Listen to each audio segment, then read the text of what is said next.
YouTube live में आप लोगों का स्वागत है। आज दूसरा दिन है किसान आंदोलन के दूसरे चरण का, और अभी किसान जो है बड़ी संख्या में शंभू बॉर्डर पर रुके हुए हैं।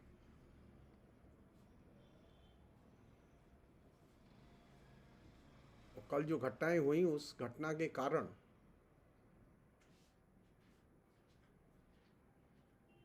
100 से अधिक किसान घायल हुए हैं और बड़ी संख्या में लोगों को चोटें आई हैं। वो तरह तरह की चोटें हैं।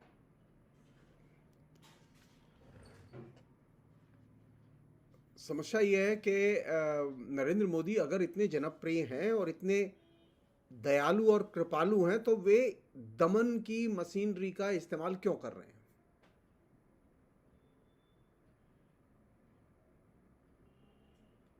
क्या वजह है कि नरेंद्र मोदी को किसान आंदोलन के खिलाफ में पूरी की पूरी पुलिस, सीआरपीएफ, इन सब का इस्तेमाल करने की जरूरत पड़ रही है, जबकि किसानों ने कहीं कोई वायलेंस नहीं किया, कहीं कोई घटना नहीं हुई, लेकिन किसानों को प्रोटेस्ट करने से रोका जा रहा है।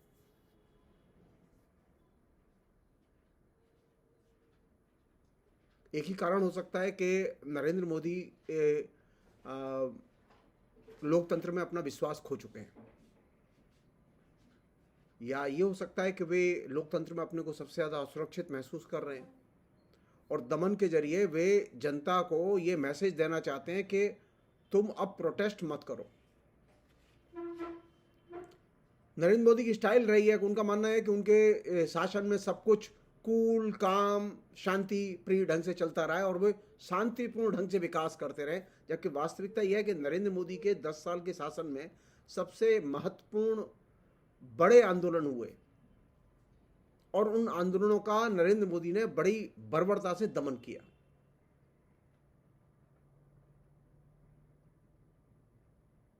नागरिक बिल के खिलाफ जो आंदोलन हुआ, उसमें नरेंद्र मोदी ने दमन का सहारा लिया, बड़े पैमाने पर लोगों को बंद कर दिया, जिनके ऊपर अभी भी केस चल रहे हैं, लेकिन अभी तक गिरफ्तारियां होने के बावजूद उनके केस खुले नहीं हैं, वो जेलों में बंद हैं, जमानतें नहीं हुई हैं।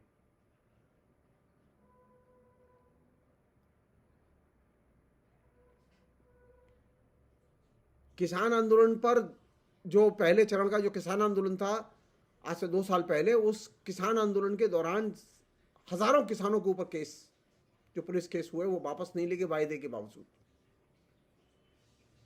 तो ये, और अब जब से ये किसान पंजाब से, फतेहगढ़ साहिब से चल के वो दिल्ली की तरफ आए हैं, तो हरियाणा के बॉर्डर पर जिस तरह से निर्मम ढंग से और बर्बर ढंग से उनके ऊपर आंसू गैस के गोले छोड़े गए, अभी पता नहीं, कोई गिनती नहीं है।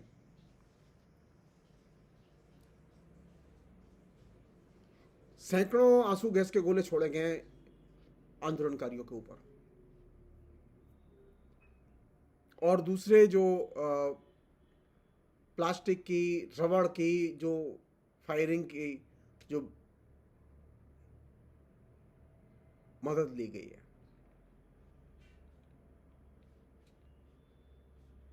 और अब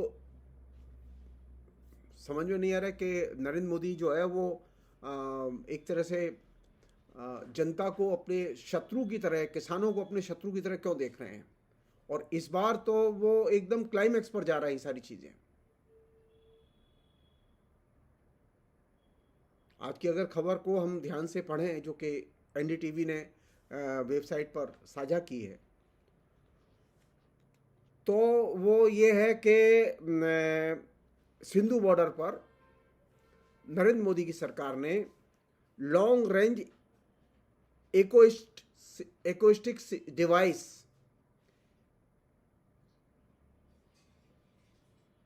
को लगाया है, और अगर उसके दायरे में अगर आंदोलनकारी दाखिल होते हैं तो वे इस के शिकार होंगे।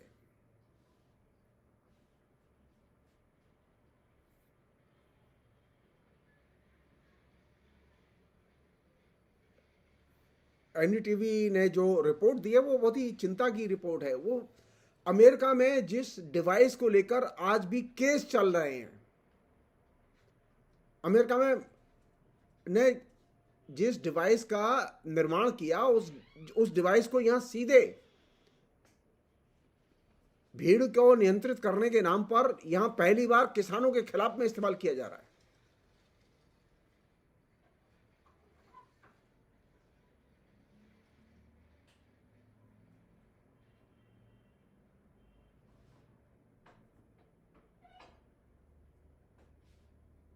और ये जो LRAD नाम की जो ये डिवाइस है, इस डिवाइस की खूबी यह है कि ये जब प्रयोग किया जाएगा और इसके दायरे में, इसकी रेंज में जो लोग आएंगे, उनमें ये स्थिति हो सकती है कि वे किसान कान से बहरे भी हो सकते हैं।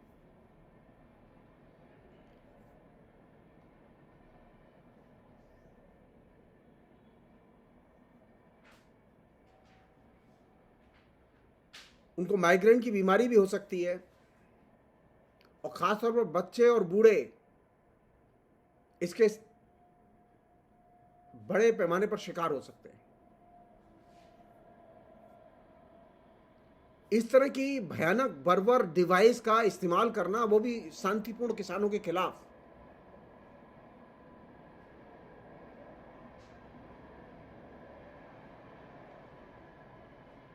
कहने के लिए ये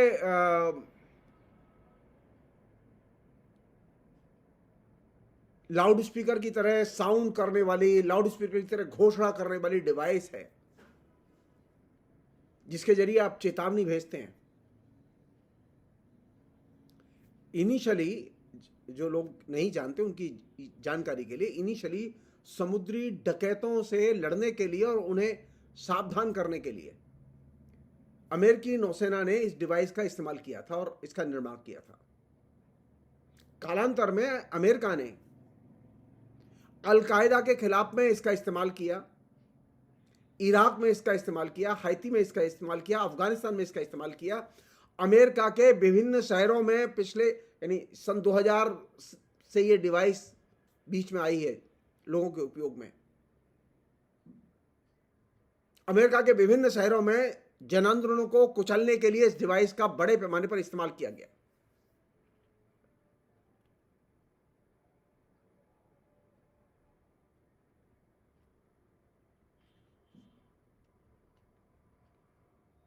कहने के लिए चेतावनी डिवाइस है, लेकिन ये चेतावनी नहीं देती है, लेकिन बल्कि इसके साइड इफेक्ट बहुत सीरियस है।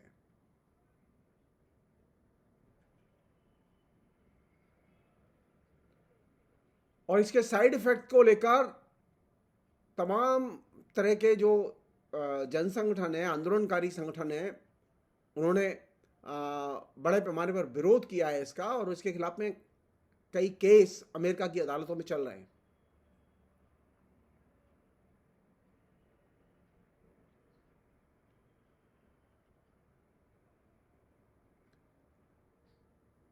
इस डिवाइस के जरिए लोगों के अंदर बहुत ही तेज बेचैनी,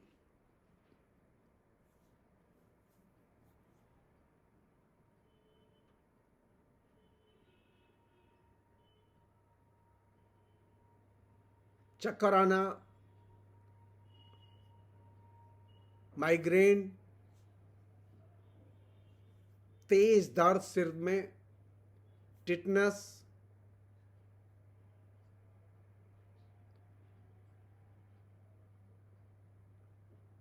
यह भी संभव है कि इसके ध्वनि के प्रभाव से कान की हड्डी आगे पीछे चली जाए, क्योंकि ये जो सारी चीजें हैं, ये सारी चीजें, इसके जो दुष्प्रभाव हैं, इन दुष्प्रभावों को लेकर अमेरिका की कोर्ट में लोगों ने केस किए हुए हैं।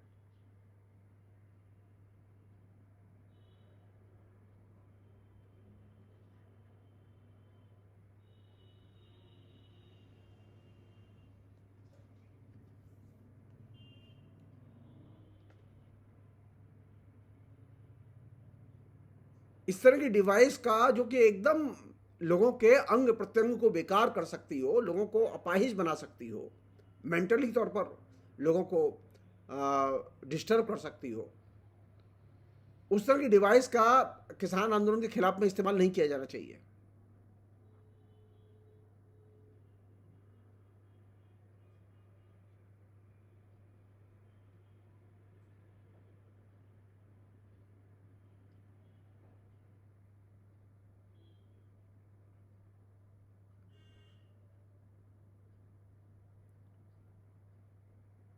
इस डिवाइस का जो बहुत ही सीरियस इफेक्ट है वो ये, कान को ये सीधे चोट पहुंचाती है, लोगों को उल्टी आने लगती है, बहरे हो सकते हैं, कान में दर्द हो सकता है, कान फट सकता है।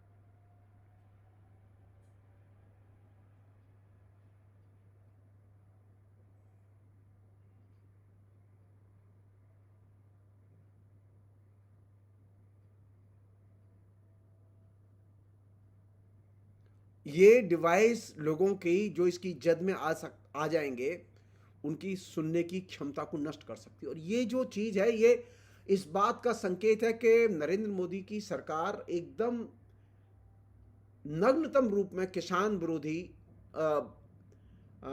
बर्बर अत्याचार का मन बना चुकी है। किसानों से बात नहीं की जा रही है। किसानों को बैठने के लिए, अदालत के आदेश के बावजूद बैठने के लिए जगह मुहैया नहीं कराई जा रही दिल्ली में। किसान दिल्ली में आना चाहते हैं और ये तय है किसान आएंगे।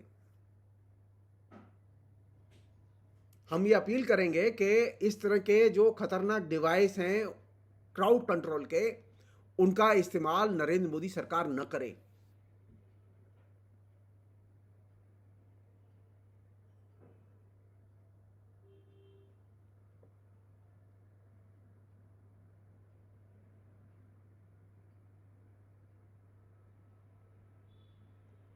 इसके क्या दुष्परिणाम होंगे भविष्य में, जनता पर क्या दुष्परिणाम होंगे, इनके प्रति वे अमेरिकी अनुभवों से सीखें। दुनिया में तमाम किस्म के जो मानवाधिकार संगठन हैं, उन्होंने इस डिवाइस का विरोध किया है।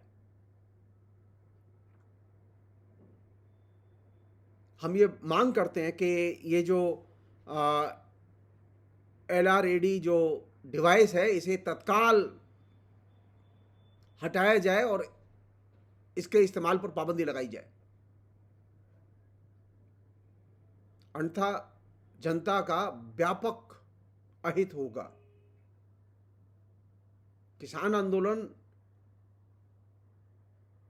के खिलाफ में इस तरह के बर्बर प्रयोग, और वो भी पीसफुल किसान आंदोलन के खिलाफ में इस तरह के बर्बर प्रयोग अपने आप में बहुत चिंता की चीज है, और इनसे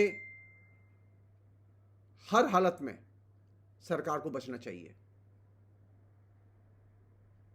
और जीत छोड़कर, जब तक कोई सम्मानजनक समझौता नहीं होता, किसानों को आंदोलन करने के लिए दिल्ली में जगह मुहैया कराई जानी चाहिए और उन्हें दिल्ली तक शांतिपूर्वक ढंग से आने देना चाहिए। फिलहाल इतना ही।